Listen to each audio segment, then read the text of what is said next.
Hello students. इस video lecture series में हम डिस्कस कर रहे हैं PYQs of various competitive exams. Now the question is the combined correction due to curvature and refraction in metres for distance of 1 kilometre on the surface of the earth is. Now so जो question है ये levelling से लिया गया है और correction based ये question है। नाउ अगर हम लोग बात करें कंबाइंड करेक्शन की, तो कंबाइंड करेक्शन बेसिकली सम होता है correction for curvature and correction for refraction. ना जो कंबाइंड करेक्शन है इसका मैग्नीट्यूड निकल के आता है सो कंबाइंड करेक्शन है ना। लेट अस सपोज को सीटी से अपन रिप्रेजेंट करते हैं। सो दो कंबाइंड करेक्शन है ये बेसिकली निकल के आता है रिफ्रैक्शन करेक्शन और कर्वेचर करेक्शन का सम। नाउ रिफ्रैक्शन करेक्शन, ठीक है। नाउ जो टोटल करेक्शन होगा यानी कि कंबाइंड करेक्शन होगा, इसका मैग्नीट्यूड निकल के आता है -0.0673 डी स्क्वायर, है ना। जो सीटी है ये निकल के आता है मीटर्स में, इन मीटर्स। नाउ जब वैल्यू डी को हम किलोमीटर्स में पुट करते हैं तो d जो होगा ये किलोमीटर्स में होगा, और जब d को किलोमीटर्स में पुट करेंगे फाइनली जो ct निकल के आता है ये हमारा निकल के आता है मीटर्स में। सो क्वेश्चन में हमें जो d है ये गिवन है, ये 1 किलोमीटर है, तो -0.0673। सो यहाँ पर 1 किलोमीटर दे रखा है तो 1 का स्क्वायर हो जाएगा। तो फाइनली जो हमारा टोटल करेक्शन यानी कंबाइंड करेक्शन होगा ये -0.0673 निकल के आ जाएगा, है ना, इन मीटर्स। तो ये मीटर्स में वैल्यू निकल के आती है। सो यहाँ पर अगर हम देखें तो कौन सा ऑप्शन मैच होता है, तो ऑप्शन यहाँ पर ए मैच होता है, तो ऑप्शन ए यहाँ पर करेक्ट आंसर हो जाता है for this question. Now let's move on the next question. The question is two pegs A and B were fixed on opposite bank of a 50-meter wide river. The level was set up at A and the staff reading on peg A and B were observed as 1.350 meter and 1.550 meter respectively. Thereafter, the instrument was shifted and set up at B. The staff reading on peg B and A were observed as 0.75 meter and 0.550 meter respectively.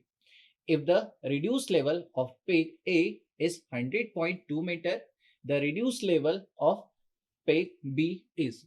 Now, so यहाँ पर जो question है ये question reciprocal levelling से लिया गया है। So simply यहाँ पर अपन को क्या निकालना है, यहाँ पर अपन को दो पेग दे रखे हैं यानी दो पॉइंट दे रखे हैं A और B, जो कि रिवर के दोनों ऑपोजिट बैंक पर अवेलेबल है ना। सो यहाँ पर जो P और जो A और B पॉइंट है, दोनों पॉइंट का हमें यहाँ पर क्या निकाल लेना है, यहाँ पर हमें डिटरमाइन कर लेना है इनका एलिवेशन में डिफरेंस। एक बार इनका एलिवेशन में डिफरेंस आ गया, ए पॉइंट का रिड्यूस लेवल हमारे पास है, उसे ऐड कर देंगे और हमें मिल जाएगा बी पॉइंट का रिड्यूस लेवल। सो इसे सॉल्व करते हैं।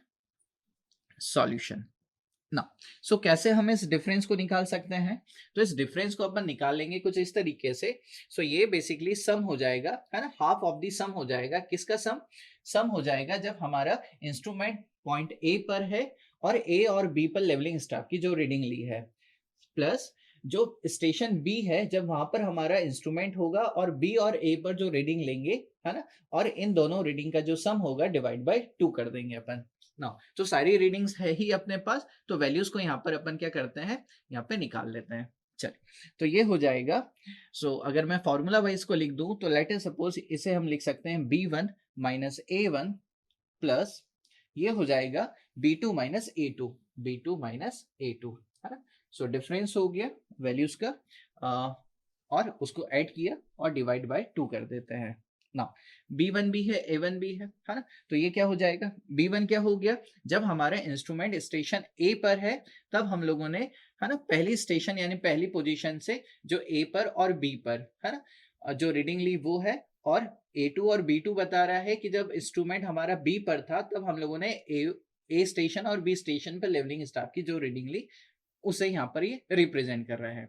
सो B1 हो जाएगा हम लोग का 1.550 माइनस A1 हो जाएगा 1.350 प्लस B2 क्या हो जाएगा, ये हो जाएगा 0.750 माइनस A2 हो जाएगा 0.550 ना। इसे सॉल्व करके 2 से डिवाइड कर देना है, हमें मिल जाएगा H हो जाएगा यहाँ पर 0.200 मीटर ना। सो ए और बी पॉइंट के बीच का अपन ने डिटरमाइन कर लिया यहाँ पर डिफरेंस ना। हमें डिटरमाइन करना है यहाँ पर reduce level of B point. कैसे निकाल लेंगे, ए पॉइंट का रिड्यूस लेवल हमें पता है, हाँ, तो ए पॉइंट का रिड्यूस लेवल हमें पता है। हम क्या कर दें उसमें जो डिफरेंस है ना, इसे हम लोग वहां पर क्या कर दें, इसे हम लोग ऐड कर दें, ठीक है। नाउ सो यहाँ पर बी पॉइंट है, ठीक है। सो जो बी पॉइंट है ये क्या हो जाएगा, रिड्यूस लेवल है ना ऑफ ए पॉइंट प्लस का एच। नाउ यहाँ पर एक बात ध्यान देना, जो रीडिंग्स है ना, इन रीडिंग के करेस्पॉन्डिंग है ना, जब एनालाइज किया जाएगा तो ये निकल के आ जाएगा कि जो स्टाफ की रीडिंग्स है ये हमें ये बता रही है कि जो स्टेशन बी है ये ए के नीचे है, यानी कि station B is below the station A.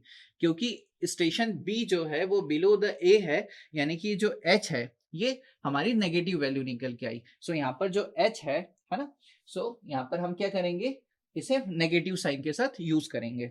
So A point का रिड्यूस लेवल हमें क्वेश्चन में गिवन है, जो कि कितना है 100.200 प्लस एच, ये हो जाएगा माइनस ऑफ 0.200। सो फाइनली ये वैल्यू निकल के आती है 100 मीटर। तो 100 मीटर, तो 100 metre is the final answer for this question. Now let's move on the next question. Now the next question is the staff reading taken on a workshop floor using a level is 0.645 meter. The inverted staff reading taken to the bottom of the beam is 2.960 meter. The reduced level of the floor is 40.500 meter. The reduced level of the bottom of the beam is. Now, problem को solve करते हैं। Now, देखिए इस पूरी situation को यहाँ पर अपन diagram की हेल्प से समझ लेते हैं। सो यहाँ पर क्वेश्चन में कहा गया है the staff reading taking on the workshop floor. तो यहाँ पर एक वर्कशॉप की फ्लोर है, तो लेट अस सपोज ये है वर्कशॉप फ्लोर। तो यहाँ पर अपन ने ड्रॉ कर लिया है वर्कशॉप की फ्लोर को, तो ये हो गया वर्कशॉप फ्लोर, वर्कशॉप फ्लोर, तो ये है वर्कशॉप की floor. Now, so staff reading taken on the workshop floor using a level is, तो यहाँ पर हमने लेट अस सपोज इंस्ट्रूमेंट को रखा, तो ये है हमारा इंस्ट्रूमेंट, और लेट अस सपोज यहाँ पर हमने लेवलिंग स्टाफ को प्लेस किया और यहाँ से हमने इसकी रीडिंग ली, ठीक है, ये वाली रीडिंग ली। ये जो रीडिंग है ये निकल के आई हमारी 0.645 मीटर, ठीक है, ये रीडिंग हमारी ये निकल के आई। अब हमने क्या किया, हमने लेवलिंग स्टाफ को उल्टा किया और जो बीम है ना उसके बॉटम पर एक रीडिंग ली। सो लेट अस सपोज यहाँ पर ये हमारा बीम है, तो यहाँ पर ये हमारा बीम है, तो ये हो गया बीम। तो ये बीम का बॉटम मैंने यहाँ पर ड्रॉ किया, लेवलिंग स्टाफ को हम लोगों ने यहाँ पर उल्टा किया और यहाँ पर एक रीडिंग को नोट किया, जो कि निकल के आई कितनी 2.960 मीटर। तो ये हम लोगों ने यहाँ पर रीडिंग को निकाला। क्वेश्चन में आगे अपन को दे रखा है कि जो फ्लोर है इस फ्लोर का रिड्यूस लेवल हमको गिवन है। तो जो फ्लोर है इसका रिड्यूस लेवल हमें गिवन है, फ्लोर का रिड्यूस लेवल जो कि कितना 40.500 मीटर है। क्लियर है? तो अपन को डिटरमाइन करना है जो रिड्यूस लेवल है इस बीम का कितना होगा। तो सिंपली यहाँ पर डायरेक्टली एनालाइज किया जा सकता है। सो कैसे यहाँ पर हम इसे डिटरमाइन कर सकते हैं, तो सबसे पहले हम डिटरमाइन कर लेते हैं हाइट ऑफ इंस्ट्रूमेंट। तो ये हो जाएगा हमारा height of instrument. So height of instrument क्या हो जाएगा, जो हमारा बेंचमार्क है, तो लेट अस सपोज ये बेंचमार्क हो गया, तो बेंचमार्क का रिड्यूस लेवल प्लस हमारी जो बैक साइड रीडिंग है, ठीक है। तो हाइट ऑफ इंस्ट्रूमेंट हो जाएगा, हाइट ऑफ इंस्ट्रूमेंट हमारा हो जाएगा जो फ्लोर का रिड्यूस लेवल है, तो reduce level of floor, reduce level of floor plus इसमें ऐड कर देंगे फ्लोर पर हमने जो यहाँ पर रीडिंग ली, और इस रीडिंग को अपन कह देते हैं बैक साइड रीडिंग। सो कितना हो जाएगा, फ्लोर का रिड्यूस लेवल है 40.500 मीटर और बैक साइड रीडिंग हमने ले लिया 0.645 मीटर। सो फाइनली ये वैल्यू निकल के आ जा रहा है हमारा 41.5 145 मीटर। ठीक है, तो हाइट ऑफ इंस्ट्रूमेंट आ गया हम लोगों का। अब हमें निकालना है जो बीम है इसके बॉटम का reduce level. So reduce level of bottom of beam. So bottom of beam का रिड्यूस लेवल क्या हो जाएगा? हाइट ऑफ इंस्ट्रूमेंट हमने निकाल लिया है। ये जो रीडिंग है इस रीडिंग को हम लोग क्या कहेंगे? Four side reading. ठीक है, तो फोर साइड रीडिंग ना। सो क्या करें, यहाँ पर हमें यहाँ तक की हाइट पता चल गया, इसमें इसको ऐड कर दे। तो हम लोग क्या कर देते हैं, इसको वहां पर ऐड कर देते हैं। चलिए, सो कैसे निकालेंगे? माइनस ऑफ माइनस, क्योंकि स्टाफ इन्वर्टेड है तो ये वैल्यू माइनस हो जाएगी। सो 2.960। सो डायरेक्टली या तो ऐड कर दीजिए या फिर फॉर्मूला वाइज अगर देखें तो जब रिड्यूस लेवल निकालना होता है तो क्या करते हैं, हाइट ऑफ इंस्ट्रूमेंट में से फोर साइड रीडिंग को सब्सट्रैक्ट करते हैं। क्योंकि यहाँ पर हमारा जो लेवलिंग स्टाफ है ये इन्वर्टेड है, इसलिए यहाँ पर नेगेटिव साइन के साथ इसे यूज किया हुआ है। और या फिर ग्राफिकली आप समझ ही गए हैं इसको, तो डायरेक्टली भी आप इसको ऐड कर सकते हैं। सो एच आई हम निकाल लिए हैं, कितना है? 41.145 मीटर। ये हो जाएगा प्लस ऑफ 2.960। सो फाइनली जब इसे हम सॉल्व करेंगे ये वैल्यू निकल के आ जाता है हमारा 44.105 मीटर। ठीक है, सो यहाँ पर फाइनल आंसर हमारा निकल के आता है ऑप्शन ए में। तो option A is the correct answer. Now इस टाइप के जो क्वेश्चन है इसमें सिंपली आपको कुछ नहीं करना है। आप देखेंगे कि हमने रिड्यूस लेवल, फिर जो बैक साइड रीडिंग है और फोर साइड रीडिंग सबका सम कर दिया है ना। तो टाइम की सेविंग करने के लिए इस टाइप की जब भी क्वेश्चन आएंगे जितनी भी रीडिंग दी होगी सबको ऐड कर लो। कंडीशन एक बार रीड कर लेना। Now let's move on the next question. The question is the vertical angles subtended by the top of the tower T at two instrument stations set up at P and Q are shown in the figure. The two stations are in line with the tower and spaced at a distance of 60 meter. Readings taken from these two stations on a leveling staff placed at the benchmark. So benchmark यहाँ given है, benchmark is equal to 450 meter are also shown in the figure.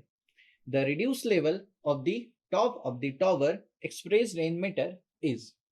Now, so यहाँ पर हमें question में figure भी given है और हमें डिटरमाइन करना है टॉवर के टॉप पॉइंट का रिड्यूस लेवल। नाउ सो जो डायग्राम है इसे मैं यहाँ पर प्लॉट करता हूँ ताकि हम इजीली इसे एनालाइज कर पाए। सो ये हमारा यहाँ पर ग्राउंड है और यहाँ पर हमें टॉवर गिवन है, तो ये हो गया टॉवर। नाउ यहाँ पर हमारा एक बेंचमार्क पॉइंट है। सो लेट अस सपोज ये बेंचमार्क है और इस बेंचमार्क का हमें रिड्यूस लेवल गिवन है। सो ये बेंचमार्क है, इसका रिड्यूस लेवल 450 मीटर है, तो ये 450 मीटर इसका बेंचमार्क हुआ। तो यहाँ पर हमने लेवलिंग स्टाफ को प्लेस किया। यहाँ पर हमने दो जगह पर क्या किया, इंस्ट्रूमेंट को प्लेस किया। एक हो गया हमारा स्टेशन P और दूसरा हो गया हमारा स्टेशन Q। तो स्टेशन P और Q दोनों के बीच की जो डिस्टेंस है ये है 60 मीटर। तो दोनों के बीच का जो डिस्टेंस है ये 60 मीटर है। क्लियर है ना। अब यहाँ से जो टॉवर है इसके टॉप पॉइंट का हमने क्या किया, हमने यहाँ पर डिटरमाइन किया है एलिवेशन, है ना, सॉरी वर्टिकल एंगल्स। सो वर्टिकल एंगल्स जो है लेट अस सपोज ये हो गया हमारा A और ये हो गया हमारा B। ठीक है, तो यहाँ से जो वर्टिकल एंगल हमने मेजर किया विद द हॉरिजॉन्टल। नाउ ये एंगल जो है ये हमें क्वेश्चन में गिवन है, ये 16.5 डिग्री है। और एज सिमिलर ये जो वैल्यू निकल के आ जा रहा है ये यहाँ पर 10.5 डिग्री का है। ठीक है ना। इसे एनालाइज करने के लिए लेट अस सपोज ये जो हमारा टॉवर है इसका जो बॉटम पॉइंट है ना, बॉटम पॉइंट तक का जो डिस्टेंस है फ्रॉम द स्टेशन Q, है ना, ये जो है ये हो जाएगा हमारा लेट अस सपोज Y। तो ये हो गया Y। ठीक है ना। देन हमें क्वेश्चन में दे रखा है कि यहाँ पर जो रीडिंग हमने ली है, ये जो रीडिंग है ये हमें क्वेश्चन में गिवन है ना। ये जो है ना, ये 0.555 मीटर और ये वाली वैल्यू 2.555 मीटर है ना। दोनों का डिफरेंस कितना हो जा रहा है? 2 मीटर। यानी कि ये वाली जो रीडिंग है ये कितना हो जाएगा? ये 2 मीटर हो जाएगा। क्लियर है ना? इस वैल्यू को यहाँ पर हम कह देते हैं लेट अस सपोज x। ठीक है ना? चल हमें एनालाइज करते हैं इसे। तो हमें डिटरमाइन करना है जो टॉप पॉइंट T है इसका रिड्यूस लेवल। तो टी पॉइंट का रिड्यूस लेवल हमें डिटरमाइन करना है।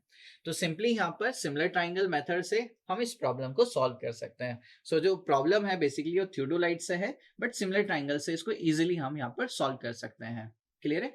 चल तो सबसे पहले हम क्या करते हैं, यहाँ पर देखिए एक छोटा ट्राइंगल आपको दिखाई दे रहा है ना? तो छोटा ट्राइंगल टी बी है ना, इस पॉइंट को नाम दे देते हैं, लेट अस सपोज इसे नाम दे देते हैं अपन ई।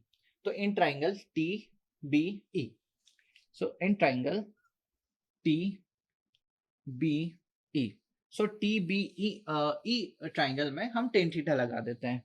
सो टेन थीटा, थीटा कितना है? 16.5 डिग्री। ठीक है, ये क्या हो जाएगा? Perpendicular to the base. तो परपेंडिकुलर हो गया y और बेस हो जाएगा y।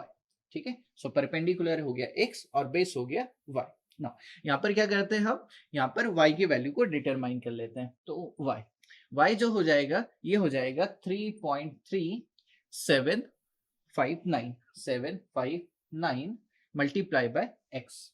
तो इसे नाम देते हैं इक्वेशन 1 ना। अब क्या करते हैं अपन? बड़ा वाला ट्राइंगल ले लेते हैं। कौन सा ट्राइंगल? टी बी, और इसे नाम देते हैं let us suppose f। So in triangle T A F, again इसमें टेन थीटा लगाते हैं।